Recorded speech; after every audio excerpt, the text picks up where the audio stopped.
Hello students, मैं sir माधुरी Tripathi, Harda degree college. आज के लेक्चर में हम देखेंगे कैश फ्लो स्टेटमेंट, रोकड़ प्रवाह विवरण। हिंदी में क्या बोलेंगे हम कैश फ्लो स्टेटमेंट को? रोकड़ प्रवाह विवरण। अब ये जो हमने लिखा है कैश फ्लो स्टेटमेंट, पहले हम इन तीनों वर्ड्स को समझेंगे कि क्या होती है कैश, क्या होता है फ्लो और क्या होता है स्टेटमेंट। तो सबसे पहले कैश, कैश मीन्स रोकड़। हिंदी में अगर बोलेंगे कैश को तो क्या बोलेंगे आप लोग? रोकड़, नकद। रोकड़ जो हाथ में आपके पास पैसा है वो इज अ कैश, रोकड़। अब आते हैं हम फ्लो। फ्लो मीन्स हिंदी में क्या होता है? प्रवाह। अब ये फ्लो इनफ्लो भी होता है और आउटफ्लो भी होता है। मीन्स पैसा बिजनेस में से बाहर भी जा रहा है तो ये क्या होता है? आउटफ्लो। बिजनेस में से पैसा बाहर जा रहा है तो आउटफ्लो हो रहा है। और ये है इनफ्लो, मीन्स बिजनेस में पैसा आ भी रहा है। मीन्स बिजनेस में पैसा जाता भी है बाहर, आउटफ्लो भी होता है कैश का और इनफ्लो भी होता है। तो हम इस कैश फ्लो का एक स्टेटमेंट बनाएंगे, एक विवरण बनाएंगे जिसमें हम पूरा कैश को बिजनेस में से कहाँ पर कैश जा रही है बाहर, कहाँ पर जा रही है और बिजनेस में कहाँ से कैश आ रही है, कहाँ से उसका आउटफ्लो हो रहा है, कहाँ से उसका इनफ्लो हो रहा है कैश का, उसका हम बनाएंगे एक स्टेटमेंट विवरण। ठीक है, तो हम बनाएंगे आज कैश फ्लो स्टेटमेंट। ये आपको एग्जाम में थ्योरी पॉइंट ऑफ व्यू से इम्पोर्टेंट है, इसके प्रैक्टिकल सभी आपको 12th में नहीं आते हैं। आपको थ्योरी क्वेश्चन आ सकता है कि what is mean by cash flow statement and it's methods and how it is prepared, कैसे उसको बनाया जाता है और कौन सी मेथड्स है उसकी। तो कैश फ्लो स्टेटमेंट को अगर हम देखें तो इसकी एक डेफिनेशन आपको दी है अकाउंटिंग स्टैंडर्ड 3 में। अकाउंटिंग स्टैंडर्ड 3 में कैश फ्लो स्टेटमेंट की डेफिनेशन दी है। A-S मीन्स अकाउंटिंग स्टैंडर्ड लेखांकन मानक 3 में इसकी एक परिभाषा दी है। क्या है cash flow statement? Cash flow statement वो स्टेटमेंट होता है जो हमको cash and equivalent to cash, रोकड़ एवं रोकड़ समतुल्य, बिजनेस में जो आता है कैश और बिजनेस में से कैश जो जाती है, कहाँ से बिजनेस में कैश आएगी, कहाँ पर हम उसको यूज करेंगे, उसका एक स्टेटमेंट है कैश फ्लो स्टेटमेंट, जिसकी डेफिनेशन हमको कहाँ दी है? अकाउंटिंग स्टैंडर्ड 3 में। क्या डेफिनेशन है इसकी? Cash flow statement is a summary. Cash flow statement क्या है? एक समरी है। एक समरी मीन्स एक सारांश है। रोकड़ स्टेटमेंट, रोकड़ प्रवाह स्टेटमेंट विवरण क्या है? एक सारांश है। किसका सारांश है? Cash receipts and cash payment, रोकड़ प्राप्ति का और रोकड़ भुगतान का एक समरी हम बनाते हैं, तैयार करते हैं, जिसको हम क्या कहते हैं? Cash flow statement for a specified period of 2 different dates. एक स्पेसिफाइड पीरियड, एक निश्चित अवधि पर हम बनाते हैं और 2 विभिन्न पीरियड्स का लेकर हम उसको तैयार करते हैं, जिसको हम बोलते हैं कैश फ्लो स्टेटमेंट। अब कैश फ्लो स्टेटमेंट में हम डिफरेंट टर्म्स को यूज करेंगे बच्चों। कौन कौन सी टर्म्स है जो हम कैश फ्लो स्टेटमेंट में यूज करते हैं? एक है कैश, एक टर्म हम यूज करते हैं इसमें कैश। कैश मीन्स रोकड़ जो बिल्कुल आपके पास हाथ में है या बैंक में है, उसको हम बोलते हैं कैश। दूसरा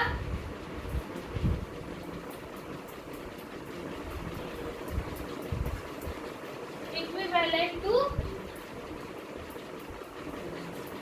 कैश, रोकड़ समतुल्य। ठीक है, रोकड़ समतुल्य का मतलब यहाँ पे क्या होता है? चेक कैश में नहीं है, वो एक ड्राफ्ट में है, एक डॉक्यूमेंट में है।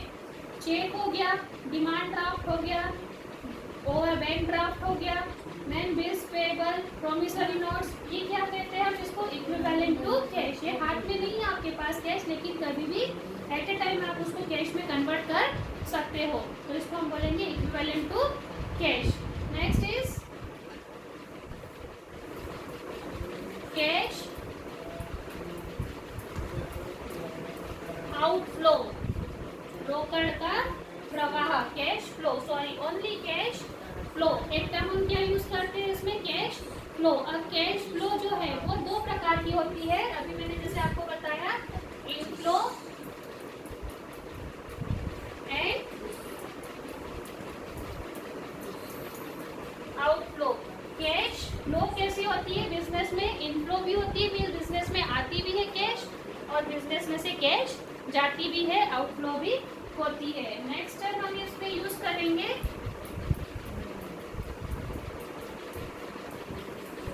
ऑपरेटिंग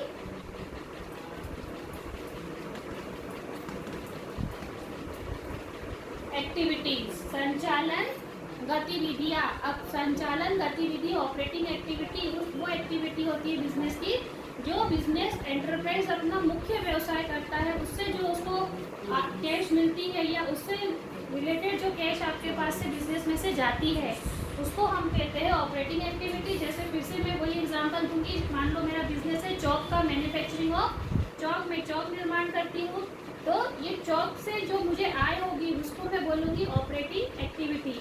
और ये चौक के ऊपर मैं जो व्यय करूँगी, जो एक्सपेंसेस करूँगी, उसको भी मैं क्या बोलूँगी, ऑपरेटिंग एक्टिविटी। तो इससे रिलेटेड जो कैश मेरे पास आएगी उसको हम बोलेंगे cash flow from operating activity. और इससे रिलेटेड जो कैश मेरे पास बिजनेस में से जाएगी, जैसे purchase of raw material, paid wages, paid factory expenses, तो ये जो क्या है, ऑपरेटिंग एक्सपेंसेस है, क्योंकि डायरेक्टली चौक पे हो रहा है, मेरा बिजनेस के ऊपर हो रहा है। तो इससे जो कैश जा रही है बाहर, इसको हम बोलेंगे cash outflow from operating activity. तो एक एक्टिविटी हम देखते हैं कैश फ्लो में, ऑपरेटिंग एक्टिविटी, संचालन गतिविधि। नेक्स्ट हम देखते हैं यहाँ पर इन्वेस्टिंग एक्टिविटीज, जिसको हम हिंदी में क्या बोलेंगे, इन्वेस्टिंग एक्टिविटीज को विनियोग गतिविधियाँ। विनियोग गतिविधि मीन्स जो हम बिजनेस कर रहे हैं उससे जो इनकम है उसको हम साइड में रखते हैं, और अगर हम हमारी पैसों को कहीं पर इन्वेस्ट कर रहे हैं, जैसे प्रॉपर्टी में, असेट्स में इन्वेस्ट करते हैं, तो उसको हम क्या कहते हैं, इन्वेस्टिंग एक्टिविटी। अब प्रॉपर्टी में मान लो मैंने कोई बिल्डिंग में पैसा लगाया है, तो ये जो बिल्डिंग में मैं पैसा लगा रही हूँ, तो ये मेरा पैसा जा रहा है, किस एक्टिविटी से पैसा जा रहा है मेरे पास से, इन्वेस्टिंग एक्टिविटी से। अगर मैं वही बिल्डिंग को बेचकर प्रॉफिट अर्न करती हूँ, तो वो इनकम जो हो रही है मेरी, वो भी किस एक्टिविटी से हो रही है, इन्वेस्टिंग एक्टिविटी से। तो इन्वेस्टिंग एक्टिविटी में आप क्या लेके देखोगे, investing in property asset means संपत्तियों में या प्रॉपर्टी में पैसों को निवेश करना, और उससे जो इनकम हो रही है, उससे जो कैश आपकी एक्सपेंसेस हो रही है, उसको हम लेते हैं इन्वेस्टिंग एक्टिविटीज़ में। क्लियर। अब नेक्स्ट थर्ड फोर्थ क्वेश्चन हम पॉइंट देखेंगे यहाँ पर। 6 पॉइंट हमारा फाइनेंसिंग एक्टिविटीज। फाइनेंसिंग एक्टिविटीज जिसको हम हिंदी में क्या बोलते हैं, वित्तीय गतिविधियाँ। वित्तीय गतिविधि, फाइनेंसिंग एक्टिविटी, जैसे हम पैसा शेयर्स में लगाते हैं, पैसे को हम डिवेंचर्स में इन्वेस्ट करते हैं, या अगर कोई बॉन्ड्स में पैसा हम निवेश करते हैं, तो जो पैसा हम निवेश कर रहे हैं, जो पैसा हम इन्वेस्ट कर रहे हैं शेयर्स, बॉन्ड, डिवेंचर्स में, तो वो पैसा आपके पास से जा रहा है, तो उसको हम बोलेंगे cash outflow from investing activity. अगर उसी से डिविडेंड मिल रहा है, या वो शेयर्स आपने 10 रुपये के शेयर्स को 12 रुपये में बेच दिया, तो ये जो 12 रुपये आपकी इनकम हो रही है, ये कैसे हो रही है, फाइनेंसिंग एक्टिविटी से इनकम हो रही है। तो हम जब कैश फ्लो स्टेटमेंट करेंगे, तो कौन कौन सी टर्मिनोलॉजीज को हमको देखना है, कौन कौन सी टर्म्स हमको बार बार रिपीट होती है कैश फ्लो स्टेटमेंट में। एक होती है कैश रोकड़, दूसरी इक्विवेलेंट टू कैश रोकड़ समतुल्य, जिसमें हम क्या देखते हैं, demand draft, cheque, bank draft, promissory notes, bill of exchange, ये आता है आपका इक्विवेलेंट टू कैश, जो एट ए टाइम आपको कैश में कन्वर्ट होकर मिल जाता है। What is cash flow. तीसरी टर्म्स आप क्या यूज करते हो इसमें, कैश फ्लो। कैश फ्लो 2 प्रकार से होता है बिजनेस में। फ्लो मीन्स प्रवाह, आना और जाना। तो बिजनेस में कैश इनफ्लो भी होती है, बिजनेस में कैश आती भी है, तो बिजनेस में से कैश आउटफ्लो भी होती है, कैश जाती भी है। उसके बाद 4 ऑपरेटिंग एक्टिविटी, संचालन गतिविधि। कैश फ्लो स्टेटमेंट में हम 3 एक्टिविटी देखते हैं। कैश फ्लो स्टेटमेंट हमने क्या देखा था, total receipt and payment of cash in business means business में, व्यवसाय में रोकड़ का कुल आय और रोकड़ का कुल भुगतान। अब आपको कैश एक ही सोर्स से मिलती है, या एक ही सोर्स में आप कैश को एक्सपेंसेस देते हो, नहीं, कैश हम डिफरेंट सोर्स से लेते भी हैं और डिफरेंट सोर्सेज में हम उसको देते भी हैं। तो वो 3 एक्टिविटी कौन सी है जिसपे हम कैश इनफ्लो भी होता है और कैश हमारा आउटफ्लो भी होता है। तो एक एक्टिविटी है आपकी ऑपरेटिंग एक्टिविटी, संचालन गतिविधि, इन्वेस्टिंग एक्टिविटी, विनियोग गतिविधि, फाइनेंसिंग एक्टिविटी, वित्तीय गतिविधियाँ। अब इन तीनों एक्टिविटीज़ को हम और डिटेल में आगे चल के देखते हैं। तो ये था हमारा basic cash flow statement. Clear. अब हम देखेंगे इन तीनों एक्टिविटीज़ को डिटेल में समझेंगे कि ऑपरेटिंग एक्टिविटी क्या होती है, इन्वेस्टिंग एक्टिविटी क्या होती है और फाइनेंसिंग एक्टिविटी क्या होती है। तो सबसे पहली एक्टिविटी हम लेते हैं ऑपरेटिंग एक्टिविटीज। पहली एक्टिविटी कौन सी है?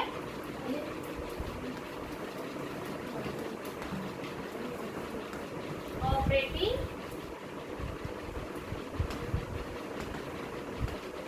एक्टिविटीज, संचालन गतिविधि। अब संचालन गतिविधि, ऑपरेटिंग एक्टिविटी कौन सी होती है? जिस चीज का आप बिजनेस कर रहे हो उससे जो बिजनेस में इनकम हो रही है या उससे रिलेटेड जो बिजनेस में एक्सपेंसेस हो रहा है उसको हम बोलते हैं ऑपरेटिंग एक्टिविटी। अब इसमें कैश का इनफ्लो भी होगा और इसमें कैश का आउटफ्लो भी होगा। तो अब कैसे होगा? इनफ्लो, ये है हमारा इनफ्लो, मीन्स कैश आ रही है बिजनेस में, और ये है outflow. Inflow and outflow means अंतर प्रवाह और बाह्य प्रवाह, किसका? रोकड़ का। ठीक। अब ऑपरेटिंग एक्टिविटी से कैश कैसे आ रही है आपके पास? From sale of goods, from sale of goods, amount receive from customers. अब देखो ऑपरेटिंग एक्टिविटी से आपके पास इनफ्लो हो रहा है कैश का, कैश आ रही है। कहाँ से आ रही है cash? From sale of goods, माल के बेचने से रोकड़ आती है, या कस्टमर से प्राप्त राशि मीन्स जिसको आपने उधार माल बेचा होगा वो राशि आपको मिल रही है, तो उसको हम बोलेंगे अमाउंट रिसीव फ्रॉम कस्टमर। तो ऑपरेटिंग एक्टिविटी से कैश कहाँ से आई? फ्रॉम सेल ऑफ गुड्स, माल के बेचने से, और कस्टमर से प्राप्त राशि। अब उसी प्रकार आउटफ्लो, तो ऑपरेटिंग एक्टिविटी से कैश कहाँ जाती है? तो purchase of goods, purchase of goods, माल के खरीदने पर, अगर आप माल खरीदोगे तो कैश जा रही है। पेमेंट टू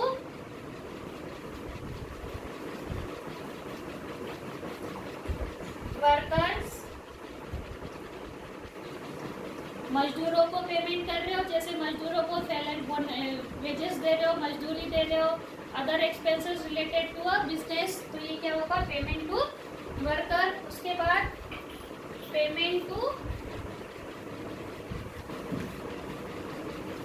सप्लायर, जिनसे आपने उधार माल खरीदा होगा उनको आप अगर पेमेंट कर रहे हो तो उसको हम बोलेंगे पेमेंट टू सप्लायर। तो ये क्या है? आपकी ऑपरेटिंग एक्टिविटी। ऑपरेटिंग एक्टिविटी में कैश इनफ्लो हो रही है, कैश आउटफ्लो हो रही है। कैश इनफ्लो मीन्स कैश आ रही है कहाँ से? सेल ऑफ गुड्स, माल के बेचने से, या कस्टमर से प्राप्त राशि। और इनफ्लो आउटफ्लो कहाँ पर हो रहा है कैश का? कैश कहाँ पर जा रही है ऑपरेटिंग एक्टिविटी में? परचेस ऑफ गुड्स, माल के बेचने से, सॉरी खरीदने से। उसके बाद पेमेंट टू वर्कर, वर्कर को देने से, मजदूरी दी उनको, वेजेस दिया, तो पेमेंट टू वर्कर। और पेमेंट टू सप्लायर, सप्लायर को पैसा देने पर आपके पास क्या होता है? कैश का आउटफ्लो होता है फ्रॉम ऑपरेटिंग एक्टिविटी। तो ये है हमारी संचालन गतिविधि। अब हम दूसरी एक्टिविटी देखेंगे, हमारी कौन सी है? इन्वेस्टिंग एक्टिविटीज, विनियोग गतिविधियाँ। विनियोग गतिविधि में क्या देखेंगे हम? इन्वेस्टमेंट इन प्रॉपर्टी और असेट्स। इन्वेस्टिंग विनियोग गतिविधि में हम पैसा कहाँ निवेश करते हैं? संपत्तियों में या प्रॉपर्टी में। तो दूसरी एक्टिविटी कौन सी है आपकी? इन्वेस्टिंग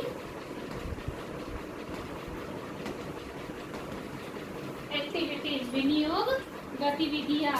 तो विनियोग गतिविधि को फिर से, विनियोग गतिविधि में भी कैश इनफ्लो होगी, मीन्स कैश आपके पास आएगी, और इन्वेस्टिंग एक्टिविटी से कैश आउटफ्लो भी होती है, कैश जाती भी है।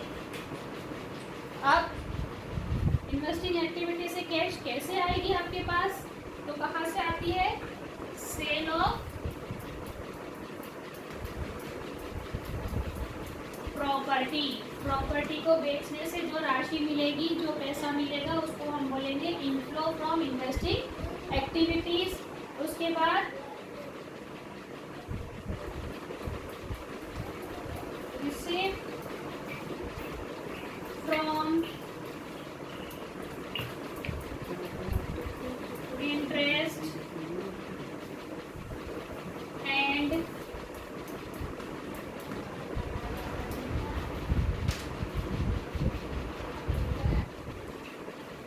डिविडेंड्स। देखो अब इन्वेस्टिंग एक्टिविटी से कैश इनफ्लो हो रही है, कैश आ रही है कहाँ पर, सेल ऑफ प्रॉपर्टी, प्रॉपर्टी के बेचने से पैसा आ रहा है आपके पास, received from interest and dividend, ब्याज और लाभांश के रूप में पैसा आता है। अब आउटफ्लो कहाँ से हो रहा है, इन्वेस्टिंग एक्टिविटी में पैसा कहाँ जा रहा है, परचेज ऑफ प्रॉपर्टी। अगर आप प्रॉपर्टी खरीद रहे हो कोई, तो आपके पास से पैसा क्या हो रहा है, आउटफ्लो हो रहा है। और ये आउटफ्लो कौन सी एक्टिविटी से हो रहा है, इन्वेस्टिंग एक्टिविटी से। ठीक है, अब हम आते हैं हमारी तीसरी एक्टिविटी जो हम कैश फ्लो में देखते हैं। कैश फ्लो में तीसरी एक्टिविटी कौन सी देखी थी हमने, financing activity.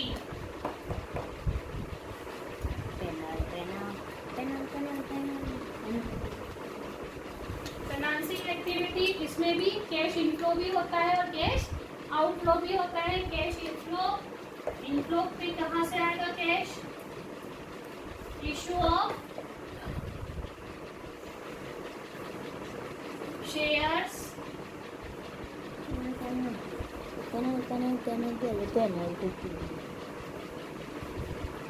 And debentures. Shares और डिबेंचर्स को अगर हम इशू करेंगे, निर्गमित करेंगे अंश और ऋण पत्रों को, तो हमारे पास कैश आएगी। या सेल ऑफ स्टॉक, अगर ये शेयर्स और डिबेंचर्स अगर हमने स्टॉक में कन्वर्ट कर लिए हैं और इनको स्टॉक को हमने बेच दिया, तो भी हमारे पास क्या होगा, पैसा आएगा। तो ये होता है इनफ्लो फ्रॉम फाइनेंसिंग एक्टिविटी। अब आउटफ्लो कहाँ से होता है, इसका पैसा कहाँ जाएगा, यहाँ पर फाइनेंसिंग एक्टिविटी में पैसा कैसे जाएगा बिजनेस में से। जैसे हमने शेयर्स इशू किए हैं, निर्गमित किए, वैसे शेयर्स को हम शोधन भी करते हैं, रिडम्पशन भी करते हैं, मीन्स वापस दे देते हैं। तो हम जब रिटर्न करेंगे शेयर्स और डिबेंचर्स को, तो क्या होगा, पैसा जाएगा हमारे पास से, पैसों का आउटफ्लो हो जाएगा। तो इशू करते हैं, वैसे ही हम क्या करते हैं, रिडम्पशन करते हैं, जिसको हम क्या बोलते हैं, शोधन, वापस करना, रिटर्न करना। तो redemption of shares and debentures, redemption of shares and debentures. उसके बाद payment of dividend and interest. अब जो शेयर्स और डिबेंचर्स है हमारे, उसके ऊपर हम क्या करते हैं, हमारे शेयर होल्डर, डिबेंचर होल्डर्स को हम डिविडेंड और इंटरेस्ट पे करते हैं। तो ये क्या हुआ, बिजनेस में अगर हमने पेमेंट किया है डिविडेंड इंटरेस्ट का, तो ये आउटफ्लो हो गया कैश का। और ये आउटफ्लो किस एक्टिविटी से किया आपने, फाइनेंसिंग एक्टिविटी से। तो क्या किया आपने, कैश फ्लो स्टेटमेंट में कहाँ कहाँ से पूरा ओवरऑल हमने देखा कि कहाँ से एक इंडिविजुअल, एक व्यक्ति को पैसा मिलता है और कहाँ कहाँ पर वो उसका यूज़ करता है। तो वो तीनों एक्टिविटी को मिलाकर हमने बनाया हमारा एक कैश फ्लो स्टेटमेंट, एक इंडिविजुअल पर्सन का, जिसमें वो पैसा लेता है ऑपरेटिंग एक्टिविटी से, संचालन गतिविधि से, उसके पास पैसा आता है फाइनेंसिंग एक्टिविटी से। फाइनेंसिंग एक्टिविटी मीन्स जो प्रॉपर्टी में वो पैसा निवेश करता है उससे। उसके बाद उसके पास पैसा कहाँ से आता है, इन्वेस्टिंग एक्टिविटी से, means investment in shares and debentures. तो ये तीनों एक्टिविटी से उसके पास पैसा आ रहा है और इन तीनों एक्टिविटी पर ही वो पैसा खर्च भी करता है।